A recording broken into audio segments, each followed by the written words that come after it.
Next, we turn our focus to Hatay in southern Turkey, where the Turkish Design Council is overseeing a major project to rebuild the city, which was decimated in last year's earthquakes. I caught up with its chair, Mehmet Kalyonku. Everybody is focused on building, but you can never build if you don't have a plan. So designing the city again, which is a historical heritage coming from the Roman Empire, is very challenging process. I can say it is one of the most sophisticated urban problems this century. The reason is after post-crisis environments, people are not very patient, of course. It is very normal. But designing and planning is something that you should consider being made in a very good designed environment. You brought in Foster and Partners to do a big part of the urban plan to look at how you rebuild the city.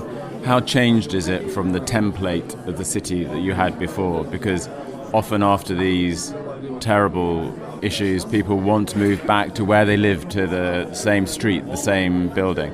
Tell us how the urban plan will change or not change the way that the city is run. The plan is a central plan. So the DNA of the plan, we are preserving it. But the building standards and the livability was not good. So we increased green spaces. The mobility strategy is more based on pedestrians and bikers rather than cars, which the city was really occupied by cars. Redesigning the city is enabling the people reshaping their habits, which they are making daily. So we are paying a good attention to social spaces, open and closed social spaces, to increase the communication between the members of the city. But I can say the main characteristics are preserved, the city plan, but by every standard it is increased in terms of green space, social areas, mobility, transportation, energy efficiency. It is now in a much better situation. You're working with a lot of local architects, Turkish architects. You're also bringing in Bjarke Engel's company, BIG, to work with you.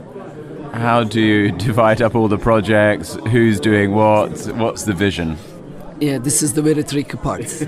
We have 48 offices, design bureaus, engineering bureaus, and so on, and 10 academic consultants.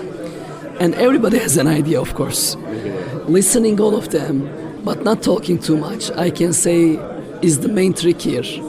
Because if you, as the main person at the table, listen more than you talk, everybody tends to do the same. Then there is less conflict.